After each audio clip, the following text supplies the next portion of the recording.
Good morning and a warm welcome to the 23rd meeting of the Constitution Europe External Affairs and Culture Committee in 2025. And we received apologies this morning from Neil Bibby. Our first agenda item this morning is to continue taking evidence as part of our pre-budget scrutiny for 2026-27, and we're joined in the room by Rachel Browning, Director of Programme and Policy, Art Fund, Lewis Conan Rao, Culture Shift Manager, Culture for Climate Scotland, Alison Nolan, Chief Executive Officer, Scottish Library and Information Council, SLIC, and Tamara Rogovic, President of the Scottish Artists Union, and I hope I've got everybody's names correctly there. So a warm welcome. I wonder if I could start by asking about the budget scrutiny so far, and that we have continually been talking about alternative implementation for funding approaches to support culture in the heritage sector. Some of the themes that we've covered include multi-year funding, cross-portfolio working, and also the percentage for arts scheme that's been discussed as well at committee. So I just wondered if you could give us a view on what progress has been made in this, and what alternative approaches should the Scottish Government be pursuing to more effectively support the sector, specifically with the climate change challenges that have also been put upon the sector. And Rachel, could I maybe start with you? Thanks. Yeah. Good morning, everyone. Thank you very much for having us here.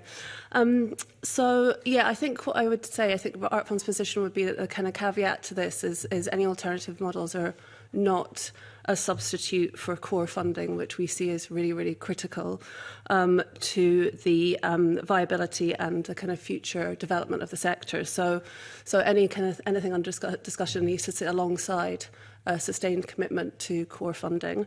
In terms of alternative models, one of the things that we're quite interested in is the idea of a tourist tax, so visitor levies.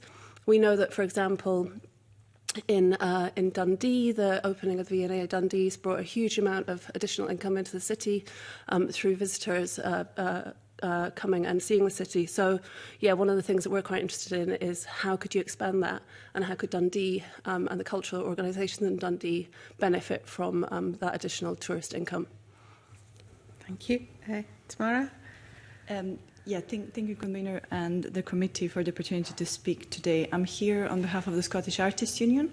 So I represent over 2,000 of visual and applied artists that live and work in Scotland. We are a trade union. And for a bit of context, we exist to improve working conditions, protect the members' rights, and highlight the vital contribution artists make to public life and to the economy. Central to our mission is the principle that artists deserve a fair living wage equal to other trained professionals. Over the years, we have campaigned for the fair work in the sector through the development of recommended rates of pay, which are now adopted sector-wide, and they are used by Creative Scotland, the publication of fair work contract templates, and the establishment of dedicated fair work casework rep team of our union, which support members in disputes and employment issues. So in response to the question, our primary concern has to do with the security of work and income for artists. So as we've submitted in our written contribution, we welcome the recent increase in funding for regularly funded organisations, as it is important that the organisational infrastructure of the sector is robust. We also welcome the news that some of the new RFOs are artist-run initiatives, recognising the important contribution of artist-run initiatives to local communities and cultural ecosystems. Now, the fundamental issue for our members is security of work of income. The majority of our members are self-employed freelancers, often engaged or commissioned by organisations, including RFOs, on insecure or non-existent contracts. So these are some of the issues we are dealing with. Supporting arts organisations alone is not sufficient. It is clear that for artists, a trickle-down approach of funds does not work. Artists need direct investment to create work on their own terms, to develop, to experiment, to fail, and to, most importantly, sustain their practice and profession. So, in terms of open fund for individuals, and I'm going to talk about this fund, this Creative Scotland Open Fund, which has two parts, one for organisations, one for individuals, one for individuals. Sorry. It's the single most important direct fund for freelance artists to sustain and develop their practice. Its budget is primarily funded by the National Lottery, so aside from occasional injections of grants in aid from the Scottish Government, like what happened last year, the Scottish Government, aside from that, does not directly fund artists, and this is something we want to, get people's attention to. The Open Fund for Individuals is perpetually oversubscribed fund. Only around 1/3 of applications is awarded. Awarded funds. We have been told by Creative Scotland that it is inevitable that strong applications will continue to be turned down, and this is of great worry to our members who are individual artists. At the root of these problems is a clear legislative gap. So the Public Services Reform Act Scotland from 2010 does not explicitly recognise professional artists or cultural workers, and it instead refers vaguely to those engaged in artistic and other creative endeavours. So there is no artist mentioned in this legislation whatsoever. As a result... Can I just stop you there? It wasn't meant to be an opening statement, the questions. Okay. So I'm going to move on. But obviously, if we've not covered some of the areas I want to come to at the back, you can either write in or we can maybe come back to it at the end. But thank you. That's okay. I'll get back to that. Very comprehensive. Thank you, Alison. Thank you, Convener, and to the committee as well for inviting us along today to give oral evidence. So, as you are all very aware, and I know libraries are close to many of your hearts within this room as well, Scotland's public libraries are already delivering measurable outcomes against government priorities, but current funding structures prevent full mainstreaming of their role as well. I think there is the potential for cross-portfolio impact, and this remains under-realised currently as well. For example, libraries play a really important role in economic and cultural well-being. Investigations by SLIC have shown that for every £1 invested in libraries, local economies stand to gain £6.95 in benefit. We provide free job skills training, low-cost activities for all, a warm, welcoming space, and which serves as the lifeline for the 1 to 5 adults and 1 to 4 children across Scotland who are currently living in poverty. And the University of Strathclyde has also shown that the public libraries provide a vibrant, inclusive and trusted community hub from people from all walks of life to come together to access, share, create, appropriate and appreciate cultural resources and materials. This can alleviate inequality by enabling wider cultural consumption, participation and engagement. And the NHS Scotland saves £3.2 million annually through library-delivered health and wellbeing programmes, including bibliotherapy and digital health access. And I know my predecessor, Pamela Tulloch, has been at the committee before, and she mentioned the Collective Force for Health and Wellbeing Action Plan, which was delivered with Healthcare Improvement Scotland and Health and Social Care Alliance as well, and had shown the transformative potential of embedding libraries in national health priorities. We can further look at this and look at goals set out in the 4 key national health policies: Health and Social Care Service Renewal Framework, Population Health Framework, Scotland's Public Service Reform Strategy and the Value-Based Health and Care Action Plan. There's clear elements there where libraries can contribute across that particular area. And where libraries are embedded in cross-portfolio work, the impact is very clear. For example, improved school readiness and educational attainment is high through early literacy programmes. enhanced economic participation through free access to digital infrastructure and business support, and increased public engagement with climate action at a community level. So, and then reduced pressure on the NHS, as I've mentioned earlier, through early intervention and trusted health information delivery. So we would welcome, more cross-portfolio working in this particular area to fund as well. In my submission as well, I mentioned the visitor levy. Again, I think that could be investigated further as well, along with the percentage for arts and for culture as well. Colleagues internationally have also looked at endowment funds for literacy, learning and digital inclusion as well. And also I did mention as well a culture and wellbeing fund that might be good to look at as well for social prescribing funding as well. We have also seen examples where libraries have tapped into planning gain funding as well to develop their services within their libraries. But again, that's area specific as well. Thank you. Okay, thank you very much. And Lewis, finally, thanks. I'd also pick up on that point about cross-portfolio working, that as an organisation focused on climate change, we're interested in how the cultural sector can help deliver the government's priorities on climate change and be funded to do so. So there is already a public engagement strategy for climate change, which references the cultural sector. And we're interested in the diverse ways that the cultural sector can actually play a key role in that process of public engagement. So cultural organisations have trusted audiences and relationships. They reach those hard-to-reach groups. They provide welcoming spaces. They provide creative and accessible and restorative ways of having conversations about climate change, which can often be very tough. So in that public engagement strategy, there is already reference to the role of the cultural sector.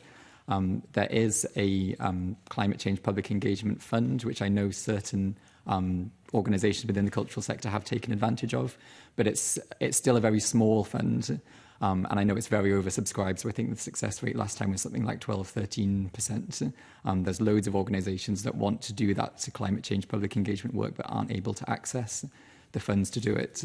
So I'm very interested in how funds that are being mobilised to address the climate environmental emergency can be utilised by the cultural sector, because we do have a lot of the skills that are needed to do that, but I don't think those are necessarily being taken advantage of at the moment. So I think there's quite an important funding stream that should be considered there.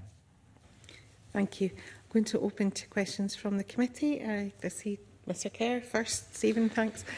Yeah, I've got 4 questions, just one for everybody. I guess I start with Art Fund. You, Rachel, are calling in your submission for better coordination between Creative Scotland and Museums Galleries Scotland. What does that actually mean? What would be the outcome of that as an expectation on your part? Thank you for the question. So as I'm sure you'll be aware, but just in case not, in 2011, Arts Council England subsumed museums into their portfolio and took responsibility for funding and supporting and the professional development of museums and their staff across England. That's not been without challenges, I would say. That has been tricky. I think it's taken quite a while for museums to sort of feel that they really are embedded within the Arts Council portfolio. So we're not necessarily advocating for that we're not calling for a merger. I think what we're calling for is greater connectivity between the organisations in Scotland that support the museum and heritage sector and the organisations in Scotland that support the visual arts sector, because there's so much overlap between the two in terms of the creative programmes that they deliver. I think that could look like joined up funding. It could look like greater, I think, kind of cross-organisational working. What's happening at the moment and what we're hearing, especially from museums in from colleagues in the museum sector, is that they're falling between the gaps in terms of funding and in terms of support and in terms of professional development support. So what we're really, really keen to see is those organisations that are doing fantastic work on the ground, those sector support organisations, be better supported themselves to deliver across the whole of the visual arts and the museum and heritage portfolio in Scotland to enable greater ambition, greater connectivity, and also sort of those organisations who are delivering on the ground to serve their public more effectively. But you're definitely not calling for absorption? No, not at this stage. We're definitely not doing that. Right, okay. you mentioned something about the tourist tax, but I Yeah. think I'll leave that for the moment. The Scottish Artists Union, Tamara, you seem to be calling for, so trickle down is in your sights. You think that doesn't work. I'm not clear what you're calling for. You seem to be calling for a kind of a minimum basic income for independent artists, presumably funded by the taxpayer. How would that work? So basic income for artists is one of the alternative models that we, as artists, are proposing. However, what I was talking about had to do with the individual, with the funds, Creative Scotland funds that individual artists can access to produce work. Yes. So this wasn't the basic income, even though that's one of the things that we're also campaigning for. In terms of the legislation, basically in terms of trickle-down funding, it seems to artists like the government is funding organizations, which is true, but then that funding is not reaching the artists appropriately. So artists should have an access to an open fund. How do you envisage that working then? There is an open fund for individuals. Yes. It's just that there is not enough. So it's more money in it. So is that the bottom line? Part of the issue. Okay. For the individual artists. Okay, Alison, you're talking about kind of a crossover subject here, because some of the museums that Rachel was referring to are funded locally by local authorities. Libraries generally, public libraries are generally funded. So in terms of your ask, you're making the case, you give some economics here about 695 return. I was going to ask you about how you rationalise that, but we won't get into that. But I am keen to know how you feel libraries, through this budget settlement, can be better funded. Are you suggesting that libraries should be directly funded by the Scottish Government, because the Scottish Government would need to give them money? Because you're asking for more money, that's the bottom line. That money would have to go to the Scottish local authorities. Are you saying that it should be ring-fenced? I mean, I'm not clear how you would get what you want from this budget round. I think, I mean, local government is definitely the largest funding partner for culture in general in Scotland, and all libraries are funded by their local authorities or within the trust as well, and we're very much aware of the fiscal situation that they're in currently as well. But I think meaningful collaboration with cultural organisations and other public sector agencies won't occur at scale unless the Scottish Government, kind of offer leadership and targeted funding for this. I think that would help as well. And if there was a scope to kind of incentivise such partnerships and make funding contingent on cross-sector collaboration as well, so that we could maximise impact with that, I think that's more than giving local authorities more money. Yeah, it's seeing how we can work more efficiently. Is it ring-fenced, this money? Well, I was suggesting ring-fenced for libraries because of their statutory obligation to provide a library service. Yeah. But I understand the issues around ring fencing as well. That I know that COSLA and Solace are calling for non-ring fence budgets so that they can make more community decisions. Yeah. Exactly. Yeah. So it comes with its challenges as well. So would it be like a central fund that local authorities would apply for then? It possibly could be any of the above. It could be any of the above. Okay. I would say. Right. Thank you for that. And Lewis, you represent a kind of a campaign group around climate change, don't you? And your basic asks are, you talk about, well, first of all, I'm intrigued by your submission, because you get about £400,000 from the Scottish Government already. Your organisation does, Is that right? Yeah, via Creative Scotland. And that's your main funder, is the Scottish Government? Yes. Yeah. And you employ 13 people, but then you also say you employ artists. Are the 13 people you employ as an organisation, are they artists that you place into different situations? I couldn't understand the opening paragraph. Maybe you can just explain that before I ask you specifically. Yeah, and maybe just to clarify, as an organisation, we're not really a campaigning organisation. We're an independent charity that tries to support the arts and culture sector to play a full role in addressing climate change. So often that's about offering advice and support to organisations, training, fundraising, setting up projects and things like this. So there is an advocacy element to what we do, but That's what so I was alluding to that you are, yes, okay, campaigning, advocacy, it's a bit of a thin line, but anyway, yeah. And those members of staff, are not operating in the position of artists. So They're often not. they might be carbon management experts or people doing project management, keeping the organisation going, running events, trainings, things like this. Right. And part of my role is to access funding from private trusts and foundations, like alternative sources of funding, project funding, which allows us to then set up projects which are specifically targeted at using arts-based methods to address environmental issues in various locations around Scotland, and we employ artists with that money. Thank you for clarification. Let me ask you specifically then, you ask for something called universal access to the climate arts for young people. I couldn't quite understand what you meant by that. What do you mean? Do we not already have universal access for young people to... What specifically do you mean? Was this the point about access to arts for young people? Yes, it's in your submission, yeah. Yeah, I think this was just something that we supported that had been raised by other organisations, so not specifically about climate, which is our own remit, but just the importance of access to arts and culture at an early stage in people's lives being is one of these kind of crucial intervention points, which is then important for enabling access further in life. So what does that mean? Is that teaching of art in schools? Or Yeah, I think primarily schools or after-school clubs. These kind of initiatives. Right, okay. You also call for funding to subsidise audience members to travel to performances. I mean, how would that work? Would you get just explain what your thinking is there. Yeah, so we know from reporting from cultural organisations that the way audiences travel to and from cultural events and venues is the largest source of emissions associated with the cultural sector. Right. So if we want to, the cultural sector to get to net zero, then that's a really important area for us to focus on, and an area where the cultural sector can have the most impact. So we think in terms of value for money, that's a useful thing to focus on.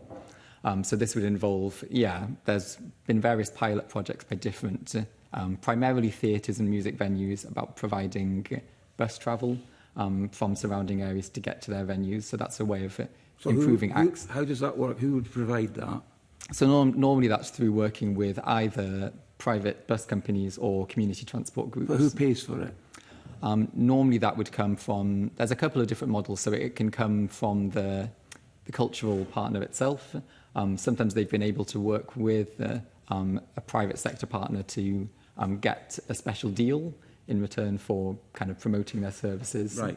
Or it's a levy that's kind of put on all ticket sales. So you kind of increase all the tickets costs slightly so that you can then subsidise travel for the people who need it. Right, so all the prices of tickets go up and the money then comes from the promoter to buses or... Yes, that would be one model, yes. Right, okay. All right, thank you. Thank you, Stephen. Can I bring in George Adam? Thanks, George. All right, thank you, Convener. Good morning, everyone. I would like to start with Alison, first because in your submission, all roads lead to Paisley, of course, as we all know that. And in your submission, you mentioned the uptake in the library since the Central Library was put right in the middle of the High Street, effectively using culture as a regeneration tool, you know, for our high streets as well. And that's 115,000 people in the first year that weren't there. So again, you increase the footfall and you do it, but you're using culture to do it. Now, is it not the case that you were talking about this to a certain degree earlier on, that it's up to local authorities to have that kind of these ideas and push that forward and make that commitment to do that? Because if you look at the Paisley scenario, you've got the museum at the top end of the high street, you've got the library right smack in the middle, and the money that was recently spent Paisley Town Hall to turn it into a venue. So basically, the council there, Renfrewshire, are using that as a regeneration tool to make sure that everybody else, they create the footfall so that everybody else actually has got a reason to actually have a shop or whatever in Paisley Town Centre. So is that not an example of what you were saying earlier on? And maybe give us some more detail how that could be used elsewhere as well. Absolutely. And Paisley Central Library is an perfect example of how, you know, culture-led regeneration can lead to the high street being, you know, invigorated again and people coming back as well, you know, previously an empty unit, like, and it is, yeah, 115 visitors in the first year, which is fantastic. And I won't say it's all doom and gloom, because there has been other pockets of investment, but it's getting that more mainstream is really important, like. So along with Paisley, there's been really good refurbishments in Glasgow Life, Woodside, Elder Park as well, and an amazing new co-location model, Parkhead Library, which is in an NHS centre as well, which we really think is a really forward way of thinking as well. Ratho Library in Edinburgh, Strathpayne Library in Stirling, North Lanarkshire as well, and recently Girvan Library in South Ayrshire moved to a modern town centre site, and they redid the building as well. So we can definitely see how you can have, you know, culture-led regeneration by investing in your libraries as well. So there is pockets of that as well. We also, from, I suppose, the climate side of things as well, we are very much embracing co-location as well with libraries, and currently there's 461 libraries in Scotland. 204 libraries of these are standalone, and we're right without one element of it, but 244 are in shared buildings. So you can see how we are looking at co-location quite a bit across the board as well. So there's some excellent models of that as well, which also go to show efficiencies across the board as well, but also breathe life back into the areas where they're focused. Yep, I know my father-in-law is never away from the Central Library because it's walking distance for him, you know, so it's... But with regards to the Scottish Artists Union, can I just ask yourself, Tamara, yeah, I know you mentioned, but it was a basic income pilot you were talking about. Can you maybe give me some more detail on that as well, how that would work, how you perceive that would work? 'Cause I'm always interested at new ways at looking at things. Yeah, so that is one of the alternative models that we are interested in, and we know that similar models worked in Ireland and in Canada, and this is where we go back to legislation, which I didn't manage to finish.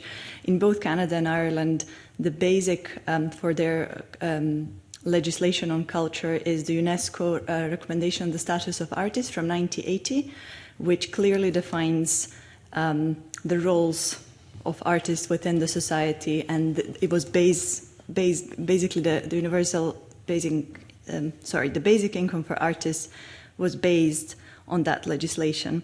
So, yeah, we know that the Irish pilot demonstrates the revolutionary potential of this approach. So financial security allows artists to focus on sustained creative work. And this is what I was talking about earlier. It's not only necessarily about more money, it's about how do we sustain, how do we make sure that individual artists can sustain their practices and not give up on their profession because it's completely unsustainable to continue working. So this is also part of the basic income. So yeah, when artists have secure incomes, they spend locally, cluster in creative hubs, and strengthen regional cultural ecosystems. So Scotland should explore a pilot program building on the evidence from Ireland to evaluate feasibility and realise tangible economic, social and artistic benefits, and to gather data at the very bottom of it. Yeah. Okay, thank you. And everyone's mentioned the visitor levy and getting access to that. We've already spent any potential money from that about 3 times over today. So really, if hypothetically there was a proportion of visitor levy that was able to be used, how would your organisation invest it? What would you do with it, and what would be the outcomes that would fit the Scottish Government, what the Scottish Government's looking for? Start with yourself, Rachel. Well, Art Fund wouldn't be a direct recipient of that funding or of that money, and so we wouldn't be investing it ourselves. But what we would recommend is that a proportion of that visitor levy is ring fenced for the cultural organisations that bring those visitors into the towns and cities across Scotland. So I think it's about being kind of fair and recognising the contribution that those organisations give and bring, and reflecting that in their annual budgets. And that could be delivered through Creative Scotland, it could be delivered through Museums Gallery Scotland, it could would be delivered directly through Scottish Government. I think we'd be very open to a range of models, but what we want to see is sort of fairness and proportionality when it comes to that apportionment. I get, and I'm 100% behind you with they create the footfall, so therefore it should, but would you not be skewed in some places where, how would you do that locally? In areas, let's say, my own constituency in Paisley or other places across Scotland, because you're almost guaranteed Edinburgh, boom. Yeah. You know, all the festivals in Edinburgh, you'd get a whole stack of kind of, there'd be a positive argument to be made for that. But what about, how do you see it working nationally? You could look at a national approach, across Scotland approach that did sort of... Of course, it would be local governments again that would be making the decision themselves, so it'd be how they valued... and I think also just sort of, you know, if they're... It's encouraging them to sort of invest where that need is greatest as well. You know, it'd be hard to argue that the need is greatest in Edinburgh compared to some of the other places that we've talked about. So I think it's organisations have that intelligence and have that insight on the ground already. So it's sort of enabling them to make those decisions and invest that money in a way that is fair and that will stack up in time to allow those individual organisations to grow and prosper and thrive. Anyone else? Yeah, I was going to say, just even from libraries as tourist destinations, because we see that across Europe where there's investment in libraries, they become a really valuable tourist asset as well. And I was recently up in Orkney, visited the amazing Orkney Library and Archive up there as well, where they're really embracing that. They're currently helping to give out the digital ferry passes as well. Because of their incredible social media profile as well, they're encouraging tourists to come to Orkney to engage, to come in and visit the library and archives as well. So I think it's recognising the role that culture has to play in encouraging tourism and, you know, beyond the festivals. So beyond the festivals, because we know that brings so many people into Scotland as well, into one particular area. But if we think wider and we look at the rural and the islands as well, I think there's a huge potential there as well. But again, it would be delivered by the local authorities, but it's ensuring that culture is part of the way that the money is divided up. Okay, and just my final question, Convener. Everyone, yourselves and previous witnesses have said cross-portfolio working would be a good idea. I buy into this totally, but the whole idea would be government, as I asked this question last week, it's very data-driven. You know, if we were in a situation where you believe that your organisations or what you do actually delivers in these key areas, what would be the quickest, most measurable outcomes that you could deliver if we said from tomorrow there was a possibility of doing that, if we were getting them to work cross-portfolio? Anyone? We currently... Did that make sense there at all? I'm yeah. just wondering. So you're talking about data to back up what you're saying. Yeah, you said absolutely. earlier on, 3.2 million to yes, the NHS. absolutely. That's measurable. You're about the first person to come here and actually give me something that's 3.2 million that we deliver back. Absolutely. No one else has ever done that. So it's things like that I'm interested in, because government then will look at that and say, oh, there is an outcome here, there is a deliverance. Absolutely, and I think then it goes down to research to ensure that those kind of figures can be presented to Scottish Government as well. And sometimes, unfortunately, the capacity within the sector to do that is often limited as well. But for us, for libraries, for the sector, we've got the Public Library Data Framework, where we collect data on what we do. It's in its third year currently, so we can ensure that we deliver against government priorities. We lead on the Public Library Strategy Forward, which is just coming to its end this year. Again, very much aligned to the National Performance Framework and also to the Sustainable Development Goals. And so we ensure that the data we are collecting is aligned to that, so that we can show where we are making a difference cross-portfolio. Anyone else? I can maybe say a little bit about this thinking about the cross-portfolio work between culture and climate that we're interested in. That I think, as the Scottish Government's own public engagement strategy on climate change says, it is very difficult to measure this stuff, because when you're working on public engagement, you're not measuring carbon reduction, you're measuring people's participation and support for climate policy, their ability to participate in decision making and things like this. So it's very hard to come up with that sort of quantitative data to support it. You can come up with the figures that say this number of people have been to so many events, have attended things, have been reached. For our own projects, we tend to rely on more qualitative data, so it's often about getting people's, sharing people's perspectives, like getting them to kind of attend interviews afterwards or respond to surveys where they can say, this made a difference for me and how, and getting them to speak from their own perspective rather than us predetermining what kind of impact we expect to see. So I think if you're looking for numbers, it can be quite difficult, but I think it's, as the Scottish Government recognises that public engagement work is still really important. So I would maybe just press for, I guess, a wide array of measures of impact to be considered as part of that, because numbers aren't going to cover those aspects, even though they are important. Okay, thank you. Thank you, Convener. Thank you. Patrick, thanks. Thank you, Convener. Good morning to the witnesses. I'd like to start with a question specifically for Culture for Climate Scotland. Two issues, really, but both of them might, to a certain extent, be of interest to all the witnesses. First of all, to pick up on some of the issues around travel that you were discussing earlier. Obviously, the wider agenda around climate and sustainability in the culture sector is already huge. If we look at buildings, if we look at trying to achieve circular economy, approaches to materials and reuse and so on, all of that is huge already as a challenge. But then toward the end of your written submission, you mention that some of the figures presented don't include audience travel data, which, based on trial data collection instances, is likely to be around 3 times higher than all other emissions combined. And I think that's pretty stark. Quite a number of years ago, I was on the board of a fairly small arts festival, and one of the things that shocked me, but was familiar to the other board members who'd been involved longer, was that a lot of funders weren't really testing us against the quality of the work we were presenting, or even against overall audience numbers.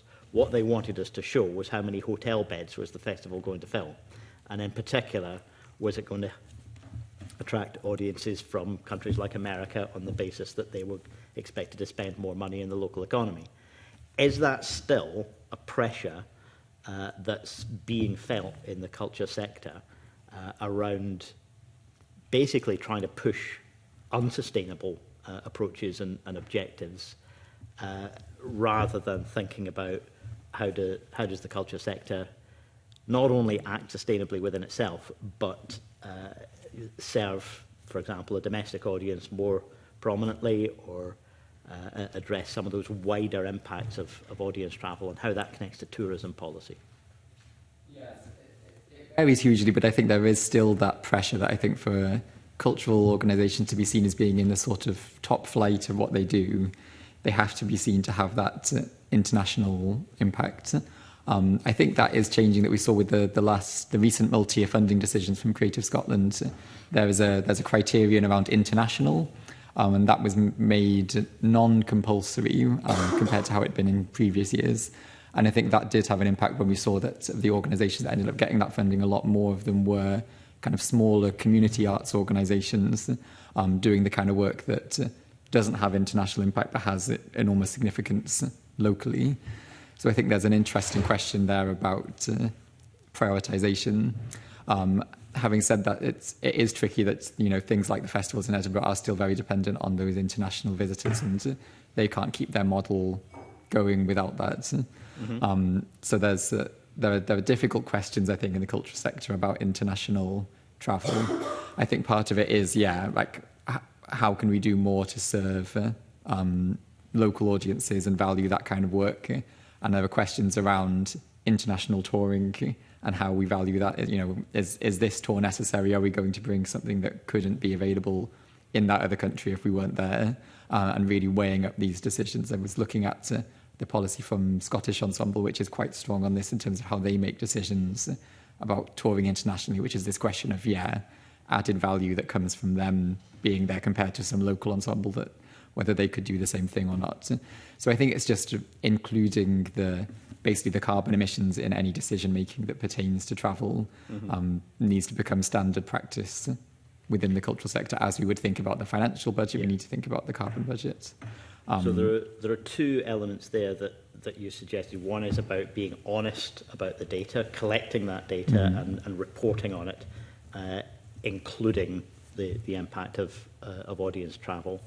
But the second is, you said there's been some loosening up of the approach to funding decisions by making the international element, forgive me, was that Creative Scotland making the international element discretionary rather than mandatory?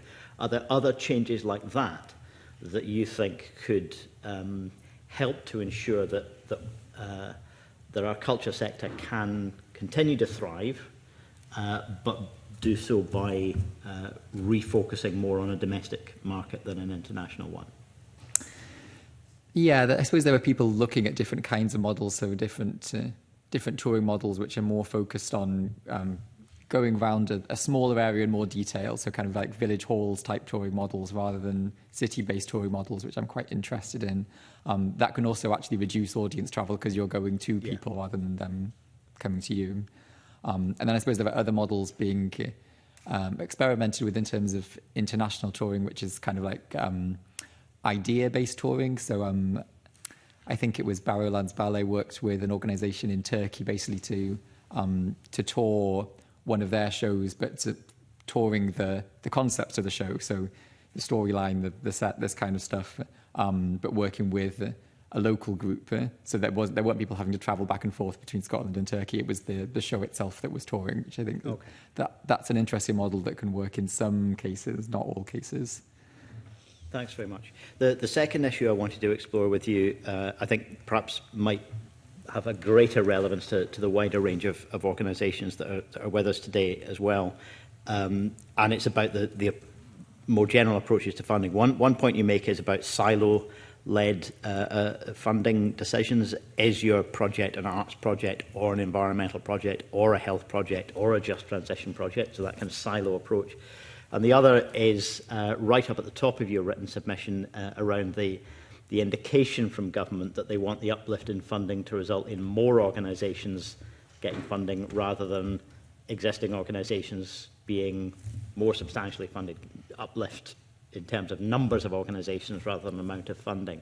How strict an application of that are you anticipating? Do you expect that to be quite rigid or a more balanced approach to emerge?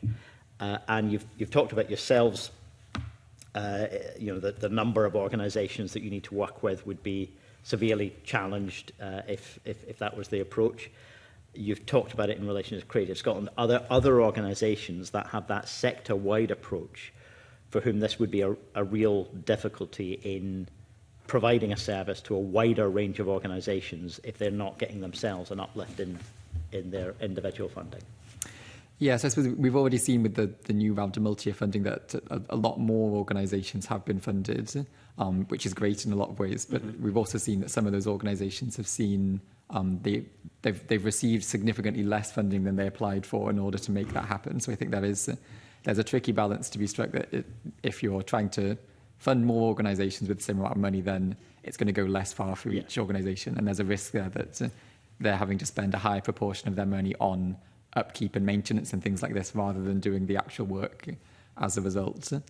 It means more work for us as an organisation because we're looking after the environmental reporting for that whole cohort. It also means more work for Creative Scotland to look after them. And I suppose there are other sort of sector support organisations like the Audience Agency who do a lot of work collecting data. So there's more organisations for them to work with. So I suppose it means more work for all those kinds of organisations across the board to look after that cohort. Are there other witnesses who would want to comment on this issue about whether the uplift in funding results in the butter being spread too thin, if you like, or whether a more flexible and balanced approach would be more beneficial?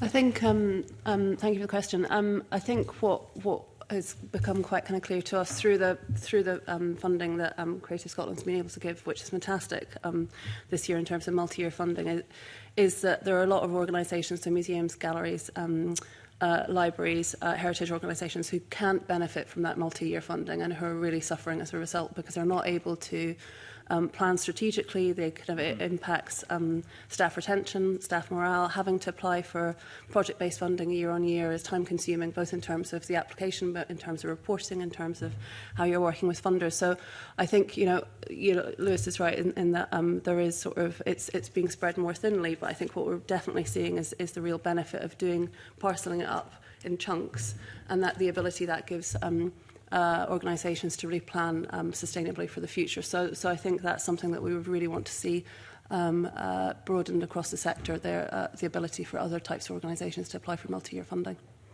Thank you. Anyone else? Yeah. Yeah, I was going to say I would agree. It definitely limits the library sector's ability to plan strategically and invest in long-term service delivery as well, retain and develop skilled staff as well, which would of course lead to reducing job insecurity and skills loss as well. But we currently deliver the Public Library Improvement Fund and the School Library Improvement Fund, and we've been oversubscribed by up 60%, 70% many years for the PLIF funding, for the SLIF funding. Even this year we were 28% oversubscribed for that fund as well. And I think it's also worth stating that many don't even apply or get funded because what they need is considered core offer as well. So there are stipulations on the funding as well, and it may not be covered by the funds as well.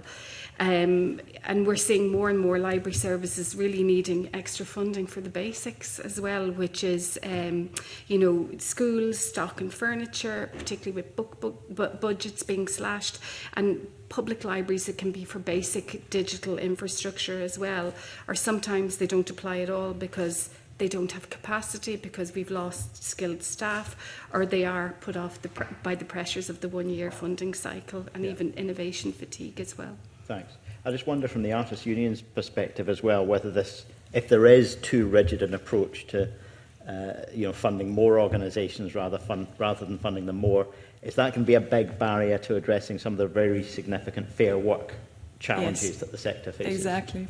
Funding less organisations properly rather than what we have at the moment, and that's that majority of new RFOs received around 70% of funding that they asked for.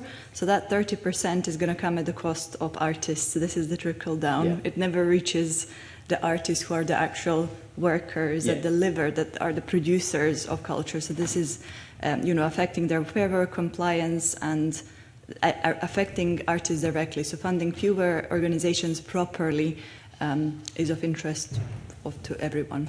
Is there a systematic approach to measuring or assessing the extent to which fair work principles are being met or failed in the sector?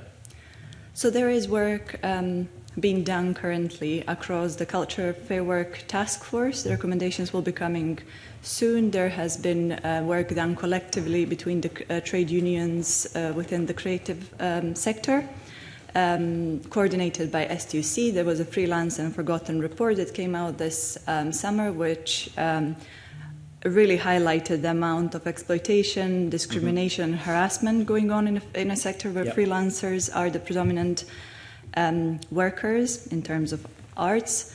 There is as part of that report, there is a fair work checklist for artists that came out, and there will be future campaigning related to that. Okay. But it should be a conditional to public funding. So, thank you all very much. Mm-hmm. Thank you. Thank you. Jamie, want to come in? Thanks. Thank you very much, Convener. Good morning to everybody. I'm going to start off by agreeing with Alison very strongly that as an Orcadian, and I don't want to go all George Adam and Paisley on this, but you're right, the Orkney Library and Archive is a fantastic resource. Brilliant. It's a brilliant resource. I have to say I am also, and when this is maybe perhaps a bit of disagreement, I'm also delighted that Orkney's rejected the visitor levy, because I think I'm rather a cynic on it. I believe it's a huge burden on a lot of local businesses, but also it's been set up to, I suppose, push tax burdens onto local authorities so that central government can cut funding. I would also agree with a lot's been said, though, about the importance of culture on high streets. And I was on the Economy Committee when we did an investigation into culture on the highlights. And one of the things that came up from that very much, and I think it was a visit to Dumfries, was, you know, we need to see cultural institutions on our high streets to bring people in, as high streets are more entertainment rather than just places of purchase. But, of course, again, that the moving galleries, museums, libraries involves money from local government. So I know, Alison, in your submission, you talked obviously about the sustained budget pressures on local government on cultural spend. I was wondering if you could speak a little bit more on that, and then maybe I'll come to Rachel after. Yeah, I mean, we've seen really the impact across the library sector as well. Since 2013 or 14, 54 public libraries have closed across Scotland, and we've lost 612 full-time equivalent staff. So even though we do welcome the uplift in cultural funding, as I mentioned earlier, the main funder is the local authorities for our library sector as well. So 7 libraries even closed in 24-25. So if we're talking about travel, we're talking about cultural experiences, we're talking about access for everyone. Libraries are within that 20-minute neighbourhood, you know, and they're so important and they need to be protected hugely. We also have seen the Scottish local authority spend per head becoming really unreasonable, shall we say. It ranges from 50p to £2.41 per person. In Scotland, in comparison, Ireland invests £3 per capita, Czech Republic £5.18, and Lithuania £4.24. So there is decline with the resources within the library space as well, which we need to be very aware of. And this uneven landscape really results in significant disparities. Alison, can I just ask very quickly as well, yeah. because you talked about closures, and Yes. I do a lot of surgeries across my Yes. region in libraries, and they're great locations. Often they're not as full as I would like them to be, because I think they are very important.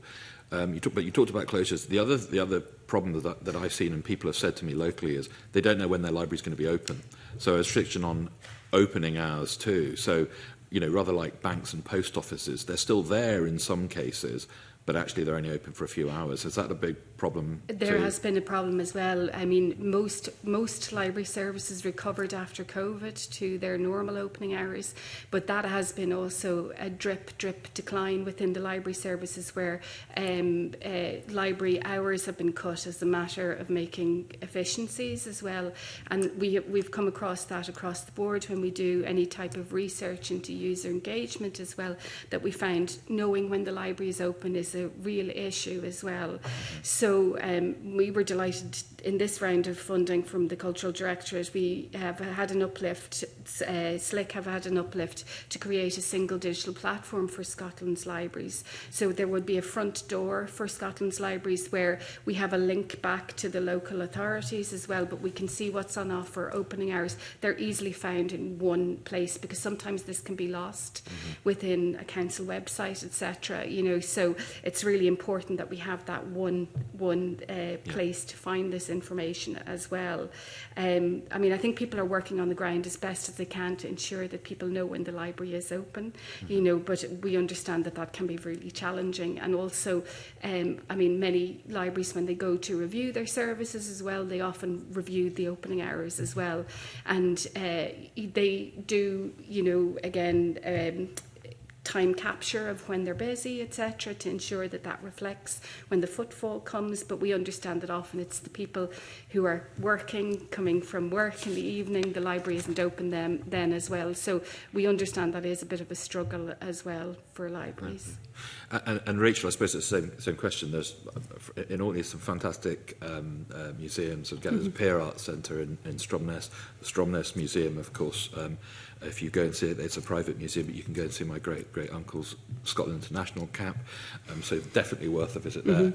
But there are real pressures. I dealt with the Falkiner Museum in Forest for a number of years, and obviously the pressures that meant that it closed. I think it's just about to, or it's just reopened again, or is available again. But you know, where do you see the kind of pressures, particularly on museums and galleries, from the local government funding side? They're manifest, I think. You know, so about a third of the museums museum sector is our civic museums, so museums that are supported directly through local authorities.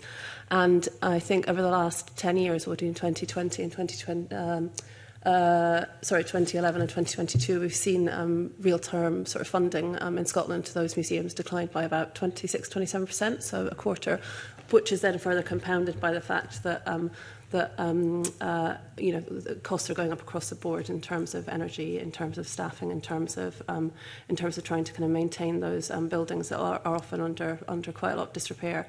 There's fantastic sort of success stories, as you've just mentioned, sort of in Orkney, again, Scapa Flow.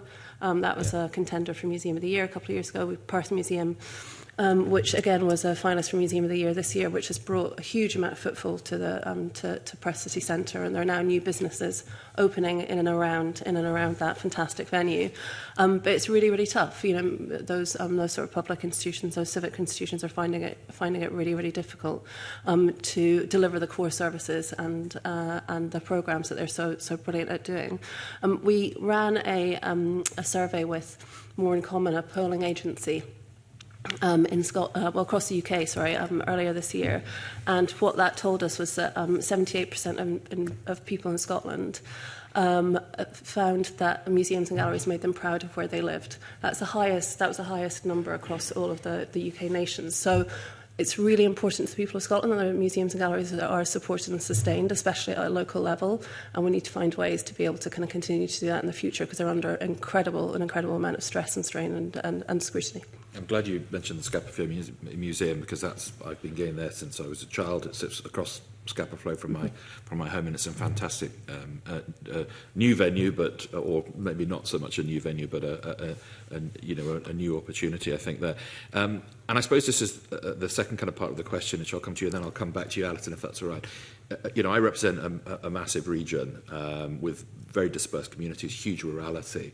How is that a particular issue for some of the organisations you represent or work with? Because, it's difficult enough, we know, keeping funding, say, within a town or a city, but some of these rural institutions are extraordinarily important, particularly some on islands, etc. But they face difficult challenges in terms of the funding. Yeah, they certainly do, and I think one of the things that actually has already been touched on this morning is one of the real challenges they face is also just in terms of access and enabling sort of visitors to come and visit them, especially in areas where there is transport poverty or where those kind of transport links aren't well sort of maintained or supported. So I think one of the things again that we would be really, really keen to see and kind of see explored is greater sort of connection between local authorities and those cultural venues in those rural areas around transport links and sustainable transport links, to Patrick's point earlier. So we can ensure that visitors are getting the opportunity to make the most of those fantastic organisations that are on their doorstep, even if that doorstep is a bit further away in some instances. But they are able to also visit those places in ways that are sustainable and environmentally responsible. So yeah, I think that would be one thing that would be really welcomed by the museum sector and certainly by other colleagues here. Thanks. And a lot of those places are very niche as well. And again, I'll highlight the Orkney Wireless Museum, which is also a very good visit if you're ever in Kirkwall. And I am not on the board. I have no cut on tickets, etc. But Alison, the same issue around kind of particularly rural and island libraries. Absolutely. That's why our mobile libraries are so important and an absolute lifeline to these rural communities as well. And we're currently looking at kind of using them for digital inclusion as well, because we're finding, again, particularly within rural areas, they're facing further barriers to digital inclusion as well. So we're seeing how we can utilise the mobile library for that, and also for health and well-being. So there is the potential of moving our Near Me out with the mobile library. So this is all in, we're currently looking at that to see if we can develop it, but that's so important for these communities, that don't have a physical library. Our mobile libraries are so important. we've lost a lot of the kind of rural services that particularly came out to communities that we perhaps did, but it's always great to see the Orkney Mobile Library and its pictures from boats visiting islands and the like, and I think it's a really important local resource, so it's important that we keep that. I'm very conscious of time, convener, so I'll maybe pass back, but thank you very much. Thank you. Alison, could I just clarify something with you? The figures that you gave per spend, and you quoted from Ireland, I think Lithuania, and perhaps I forgot Ireland, that. yeah. Is that euros you're quoting compared to pounds, or that was £3? I think it was £3 because it was just converted back from euros. So thank you. That's really helpful.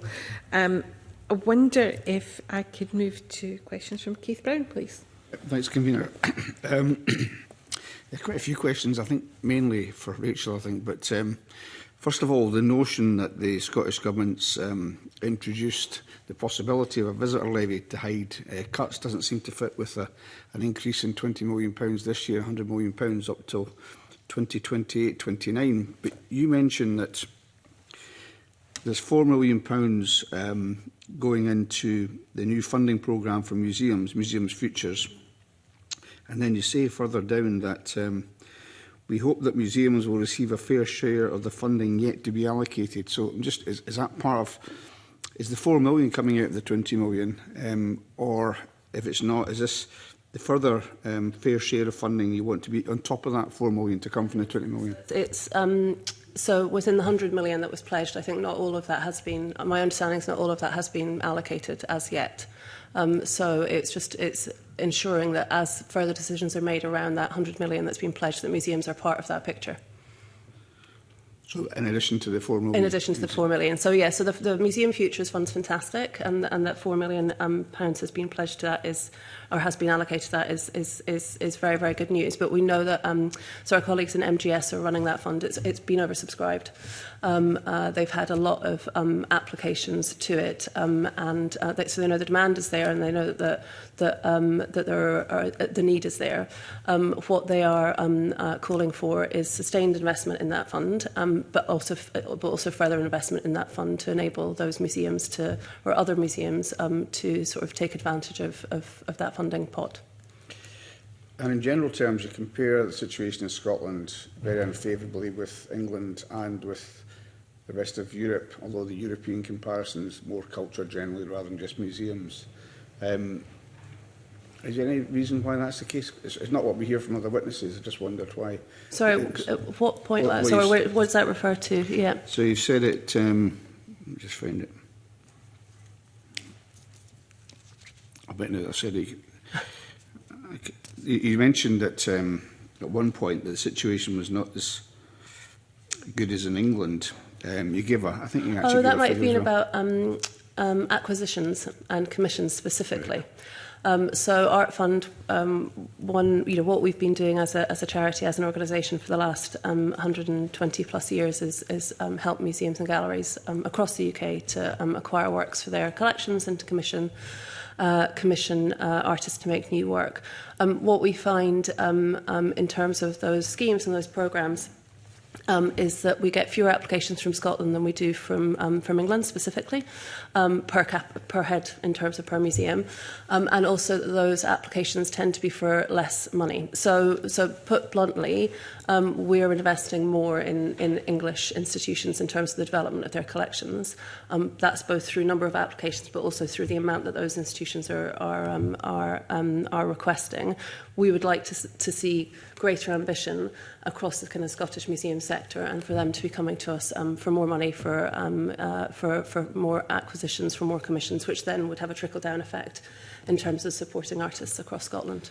So is that just a comparison then? I know this is no comparison with Wales or Northern Ireland, but the comparison between Scotland and England, yeah, or England as supplemented by UK expenditure and acquisitions? This is just, so we're talking about sort of private funding for acquisitions. There is also, so in England they do also, the V&A Purchase Grant Fund does also fund acquisitions, and there is some government funding for acquisitions in Scotland through the National Fund for Acquisitions, which is administered through the National Museums of Scotland. Their funding, their budget for the National Fund for Acquisitions is far smaller than the budget that the V&A has to administer down south. So the money the government puts into acquisitions in Scotland is also far less than their English counterparts. So you would see the V&A in London as an English institution or a UK one? In terms, the V&A Fund, which is it's the Arts Council and V&A Fund, and it can only be spent on English institutions in terms of that pot of money. It happens to be administered by through the V&A, but it's money that comes directly from Arts Council England. And the comparison with Europe was generally in terms of culture, and I've heard other comparisons with Lithuania, Ireland and the Czech Republic. There's quite a vital difference between Scotland and those countries in that Scotland's not a sovereign state, it doesn't have the access to the full powers and so on. Is there any comparisons available with, say, autonomous regions or devolved areas in Europe, or is it just with countries which are independent? Not that I have, I'm afraid, no. I can check on that. We contribute to the OMC, Open Method of Coordination for European countries as well, but we can look at the other forms of data, and I can check for you and get back to you with that. That'd be great. Just on the point that's made about the funding for the Empire, Slavery and Scotland's Museum Steering Group.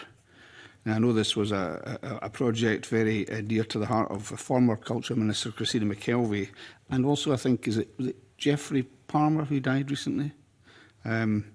This $5 million, would that... Well, what's your level of confidence, and I would be very supportive of the project, that $5 million might be coming forward? And would it be from this £20 million, do you think, that it would come, if it was to come? I think it's from the sort of 100 million, the whatever's left in that 100 million sort of packet that's left to come. Yeah, we'd be very, very keen to see that 5 million being pledged from that funding to enable the recommendations of the steering group to be implemented. And I think that's something that other colleagues who work across the museum and gallery and sort of visual arts sector who responded to the consultation also called for. Let's come back to the visitor levy. You'll know that the visitor levy is really dependent on whether councils want to progress with it. So I'm just interested in it appears in budget submissions, essentially, for the Scottish Government. So is the ask that the Scottish Government, which leaves it entirely to councils to do this, is more forceful than asking councils to A, have one, and B, direct money from it, proceeds to, this is generally for any of the witnesses, to culture, museums or whatever else. I mean, I think it's an absolutely legitimate and should perhaps be the first call on any revenues because that's how you build investment for the future and future visitors. But what is the ask here and who is it of? I think, yes, that maybe the ask would be to Strong Group maybe look at that, because currently there isn't the distribution of cultural funding that from the local authorities that's needed in order to sustain their vital assets within there. So maybe this is another way of generating that funding that's vitally needed. So maybe a stronger ask is what we need. I think my impression would be to make that ask of local authorities rather than the government won't come out and say, tell local authorities that they have to have a levy or where they should spend it. But absolutely solid case to say it should go towards cultural institutions, or at least some of it should do so. But yeah, it's whether the government can kind of put levers and mechanisms in place to make that easier for local authorities to implement, and also to, as you already said, to kind of steer them strongly towards where that money then ends up essentially. Yeah, I think that's my point. I don't think the government will tell councils. I don't know how they could make it any easier to do the visitor levy. That's maybe a systemic thing, but there's no way they'll tell councils they have to either do it or where to spend it on. But I just think there's a self-evident case that cultural institutions, museums are part of the reasons why people visit areas. And just on that subject, I noticed some of the different uses that have been made and the way that libraries are trying to diversify. And you mentioned digital inclusion. I just wonder whether you think enough's been made of the demand, huge demand, for genealogical information from visitors And a separate issue, financial inclusion. I mean, we see banks closing all over the shop, and you've got processes whereby you can get banking hubs made, but shouldn't libraries be well placed to try and capitalise on that? Absolutely, and I think there are some examples where that's being currently done across some of the library services, and you know, again, post offices. We've seen other in the UK that being done as well, working closely with the library service to offer that. And when we think of mobile libraries, I mean, the potential there to do that is greater as well. Genealogy as well. I know a lot of, sometimes the heritage or the archive might sit outside the public library service. Sometimes it sits within the museum service as well. Most libraries do have a local studies library, and I think they do try and use that as much as possible, you know, as well, and promote it. And hopefully the single digital platform will be able to showcase that a little bit more so that people are aware that those services do exist. I mean, there's a wonderful example from Ireland as well of EPIC, the Immigration Museum in Dublin as well, where they've really brought together all those rich genealogical sources and that local history so that people can access it, and it's become a tourist destination in its own right as well. But I think libraries do play on that kind of diversification in what they can offer. When you come to digital inclusion, I think it's really important that we note the vital role that libraries play for those 15% that are digitally excluded. I mean, there's no other place where you can get data, connectivity and skill support in one place. So that's why, I mean, it's part of our bread and butter of what we do as libraries. So it's really important that we do you know, encourage to support them and see how that they can deliver on that. The one issue that I did raise is that sometimes across the public library sector, the digital infrastructure is becoming quite dated. So we do need a little bit of investment in that. The last investment was in the People's Network, which was a UK-wide investment, and that was about 26 years ago. And then after that, we had the rollout of Wi-Fi in 2016. And currently we see amazing models of where there's been digital investment. Like, there's no other place where somebody can come free and try a VR headset. You know, they can come in off the street and try different technologies, which is always the best way to get people digitally included, when they try something that's unique or innovative. And we've seen brilliant pockets of investment. Motherwell Library, I'll mention, which have an immersive room, which is incredible, and they're using it with many different community partners, whether it be with dementia groups, whether it be children as well. And it's basically, if you've seen any of those art exhibitions, those travelling ones like Tutankhamun Immersive, it can do that, but it can be tied to education, it can be tied to arts, it can be tied to whatever it needs to be tied to in order to support the community. But it depends on investment, and that came from another pot of funding. Yeah, I think I went to the Van Gogh one, which was immersive and was an incredible experience. I forget how that was funded. I don't know if it was private money that came in behind that. Just my last point really is on this idea of genealogical research, maybe kind of social history as well, and financial inclusion. I know you've mentioned some places where some of this is happening. I just think, given what's been said about the pressures on museums, there seems to me, and I've said the same thing to Historic Environment Scotland, who I do not think do nearly enough to capitalise on the assets that they've got in terms of the attractiveness. And also, my impression this year is that Edinburgh has been absolutely bursting at the seams, and I'm hearing that from other parts of Scotland. A lot of Americans are returning now as well. So it's notwithstanding the climate challenge that presents, of course. So it just seems there's a huge opportunity. And a few years back, I took a genealogical thing across to Grand Central Station, or Grand Central Terminal in New York, and it was hugely oversubscribed. And of course, you've got Ellis Island, which will tell you about the appetite there is there. So I just think local museums, and it would really need, and understand this point, is cost. You need somebody there that could answer queries. But if you could get somebody, say somebody coming from the States or Australia wanting to find out about their auntie who was in Forres or wherever it was, could go to a museum, we'd be able to talk to somebody that could help with genealogical research, the social history as well, that they wouldn't get anywhere else. And also, the point about financial inclusion is, it seems if it's happening pretty piecemeal. Is there not a case for generally saying to museums and libraries, look, there's we're going to have to do new things to attract more people in. And the financial inclusion one would be a source of income as well if you were to try that. Absolutely, but it's getting a place on the table to have those conversations with those that are providing that service as well, and ensuring that you have the buy-in from the local authority to develop that within their library service. I think it's a really good model to look at, you know, and see how we can diversify. And we see it now with the co-location that they're looking at, you know, with health and with other organisations as well, how it works really well when there's a number of services within one building as well. So there's definitely potential there as well, but it's getting a place on the table to say, look what we can do and what we can provide. We can provide that audience. We are right amongst your community, you know, and you know, your service will flourish within the library confines as well. So that'd be good. Thank you. I've got a quick supplementary from Jamie. Thank you very much. Very, very quickly, just really following up what Keith just been talking about, the geology side. You know, libraries across Scotland hold huge amounts of data, information, family papers, etc., etc. I imagine quite a lot of that is accessible to some of these big genealogy websites which are commercialised. I don't know if libraries get paid for that.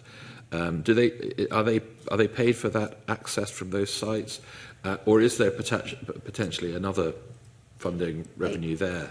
I'm probably not best placed to answer that, but I can find out for you and let you know. But I do know from one particular library authority where, because to subscribe to Ancestry is very expensive. So often it's out of the bounds of a library authority to pay for that as an electronic resource.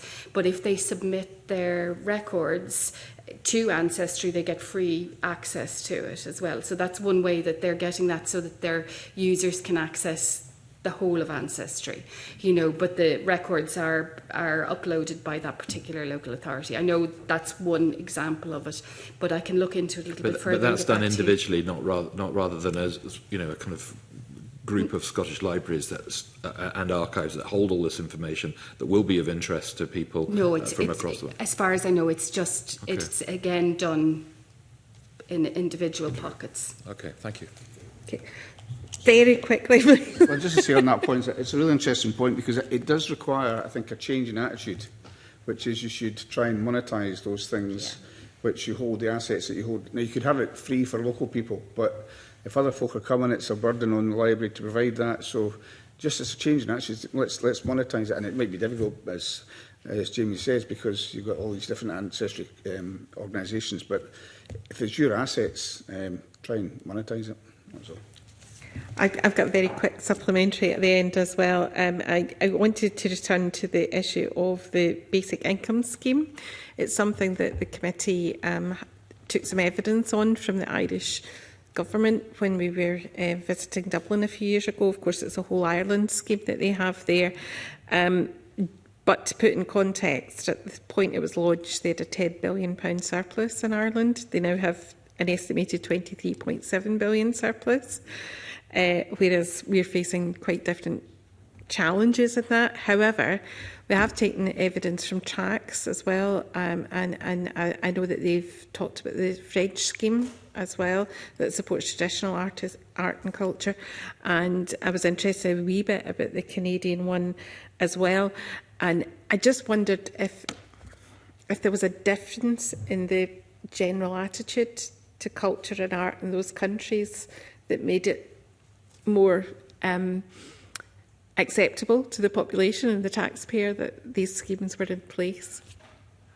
Well, thank you for that question. I think it does go back to the fundamental, like intrinsic appreciation of artists, the role of artists within the society, and, you know, not always, you know, the economic impact is fair enough. That's something, you know, more measurable, but there is way more intangible impact that art has on the society.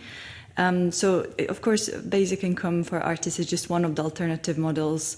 I did want to make a final comment around mainstreaming of the culture, because it kind of intersects your question. So it is around embedding artists across industries. So in science, for example, I work with lots of scientists as an artist, and many artists do. Public policy, local government, and environmental sectors. as employees or through placement. So this is something we would really like government to explore as well. You know, and this is another model of maximizing societal value of arts. So, for example, the Artist Placement Group, which was founded, some of you might know actually, founded in the late 60s in the UK, pioneered placing artists within industry, government, and public institutions to integrate creative thinking into non-arts contexts and influence decision-making. Because artists, you know, we talk about libraries and all of these different you know, areas that many artists are interested in, many artists have expertise in, and artists see connections between the things, between the disciplines, and this is something that, you know, as a society, I mean, you know, I just want to stress it, I'm an artist myself, yeah, once when that is appreciated, incorporated through legislation, it's reflected in funding and it impacts positive everyone, you know. Okay. So, yeah, thank you. That's great. I'm afraid we are right up against time, so that concludes it. But if there's anything that you'd wanted to say that you haven't been able to say in evidence, please feel free to contact the clerks again. It's been quite wide-ranging. We've had George managing to get Paisley in, as always. It was in the submission. I was just following the evidence. But I was just going to say, lovely to hear Motherwell, my own constituency, mentioned, and I've been in the immersion room and seen work with the local school children there. It's fantastic. But we also managed to get Bookie McBookface in, which I think is a tourist attraction in itself in Orkney. So on that note, I'm going to close this session. Thank you very much for your attendance.